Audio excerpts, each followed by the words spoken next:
Brad, what's up, man? How you doing? Oh, buddy, I'm ready for some breakfast beers. Oh, dude, your outfit today is absolutely incredible. I love it. Do you always dress like this or what? I do. Wearing a bow tie keeps me up out of my beers, but then today I did adorn myself in some Oilers colors because unlike Trev, I know the Oilers are a playoff team. So even a guy in Calgary knows that the Oilers are a playoff team. Oh, Trev, you're never going to live that one down now. I'm mad. Brad, well done, sir. You just won the show today. All right, so tell us about the Rock Box, man. What do we have going on here? It is the greatest hits equivalent. This is the ABBA Gold album or whatever you want of beer boxes. It's all of our big core beers put together in one spot for your convenience. And, I'm a suburban dad, and I find that my neighbors have more varied taste in beer than ever. And so this is a killer fridge filler. It just gives something for everybody. She's the ultimate host. Now, is there the new look cans here? Is this, what am I looking at here? It is the new look. So we went back to a bit of our roots, and Big Rock used to, we were founded 40 years ago, this month actually, and Ed, our founder, had a propensity for putting varmints on our beers. And so we've gone back to putting varmints, all Alberta-based varmints, other than the Sunshine, which is, I guess, maybe a bit of a varmint. But we went back to that direction of focusing on Alberta, and we changed our corporate logo back to the more literal interpretation of our name, Big Rock. We're named after a glacial erratic down in Okotoks called the Big Rock. It actually, it's a hunk of rock that came off the top of Mount Edith Cavell up near Jasper, and then glacial movement pushed it down here, and we named ourselves after it. What a story. What a backstory on that one. I like that too. Yeah. All right, so we got 5 to try. Where do we start? Where should we go? What's the order here? I think we got to start with the beer that started it all, Trad, the one with a rooster on it. We've made this one nonstop for 40 years. And it is, it's got beautiful color to it. It has maybe some of the most breakfast-like characters, a nice caramel note, a bit of nuttiness. The color is beautiful. You're right about this, man. This is. Yeah, you can imagine when we launched this in 1985, the world was awash in yellow bubbly lager, and Ed bet his farm on a beer that looked like this. I talked to some farmers who used to pour it down gopher holes to avoid drinking it, but also avoid offending Ed. Wow. All right. Well, here let's start with this. Larry Thompson, the owner of the Double E, passing away yesterday at the age of 65. A toast to Mr. Thompson, and shout out to his family. So, coming out with that 40 years ago must have ruffled some feathers in the beer world. Hey, like you guys have been around for a long time. Nice tie-in with a rooster. It certainly did. Oh, there was only one other craft brewery in Canada at the time. Granville Island started up, and then Ed got drunk on some whiskey with a German friend of his, and they decided to start a brewery, quite literally. Brad, how long have you been with Big Rock for? 13 years. Okay, that's a good haul. I've worked in craft beer for 25, so I haven't had to buy a beer in a long time. All right, so we did the traditional. Now where are we going? Let's go to Brightside. Let's tame it down a bit. We went with some dates and caramel. Let's go to this one, which is this is almost like the Fruit Loops of the lagers here. It's got 2 neat hops in it. One is from Alsace called Bourbon Rouge, and it tastes like strawberries. And the other one is Nelson Sauvon. It tastes like Sauvignon Blanc grapes. And just so Tom Gazzola, who's probably driving and listening right now, this beer was not named after the one good song the Killers had. Oh, God. Mr. Brightside. And so this is a classic lager. We have done, we've used a little bit of rice flake in it. When you use rice in beer, it gives it a nice, crisp, dry finish because the yeast ferment the living daylights out of the sugar. All right, we are going to toast. Hey, 40 years for Big Rock. 40th anniversary. Let's do that. Yeah, happy anniversary, man. Let's cheers to that. Thanks, guys. Nice, tight, creamy head for a lager. It's got a beautiful head. Yeah, that's fun. That is so good. I love it. You pick up that Sauvignon Blanc character. Like, it is an interesting beer as lagers go. It's got a little something. That's a good one. All right, we got the Unwinder, we got the Wrangler, and of course we got Grasshopper left. Where do you want to go?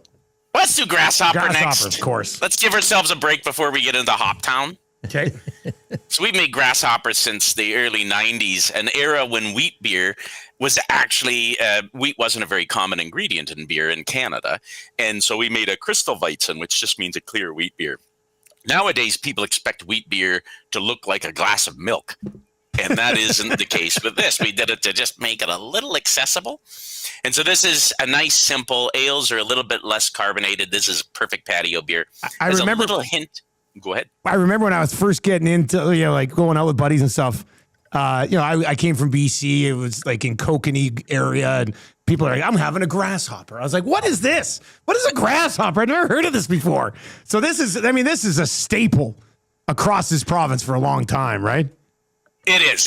It's what, it was the classic university craft beer because you can get a lot in you because it's a little less carbonation and it doesn't taste like much.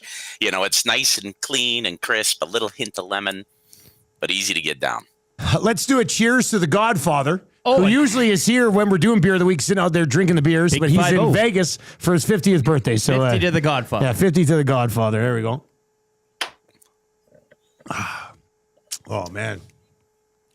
There is a reason you guys have been around for 40 years. You cannot go wrong with these bad boys. All right. You guys really know how to start the day. This is... yeah, man. Every Friday. This is where it's at. Yeah. We've been doing Beer of the Week for like 12 years. Fridays are usually good around the office. All right. Unwinder or Wrangler? Where are we going next? Let's save Wrangler for the end. Okay. It's 6 point something %. Let's go to Unwinder, the one with the Alberta rattlesnake on it. All right. You ever seen a rattlesnake in real life, Brad? Yeah, Dinosaur Provincial Park. I came across one and nearly crapped my pants. Really? I was not pleased. I was not pleased to visit nature that day. I didn't know Alberta had rattlesnakes. This was when I first moved here, and I was like, "Holy cow, what is that?" I thought your answer was going to be no. I'm actually kind of surprised by that. Trev, have you ever seen a rattlesnake out in the wilderness? You have too. Yeah, Trev here is a big wilderness guy. I didn't know you've seen a rattlesnake too. Oh, I haven't seen a rattlesnake. Have you seen a rattlesake? On TV. Yeah, but not in person. No. yeah, I was going to say. Trev, you think everybody's seen rattlesnakes? Two of us right here. We haven't seen rattlesnakes. I thought they're very common in southern Alberta. Like very common. We're at a deadlock. It's 2 versus 2. I probably saw like close to 10 rattlesnakes in a day. You're making that up. No, not even joking. Nobody's seen 10 rattlesnakes in one day. Dude. Are you sure they were rattlesnakes and not just other snakes? 100%. Wow.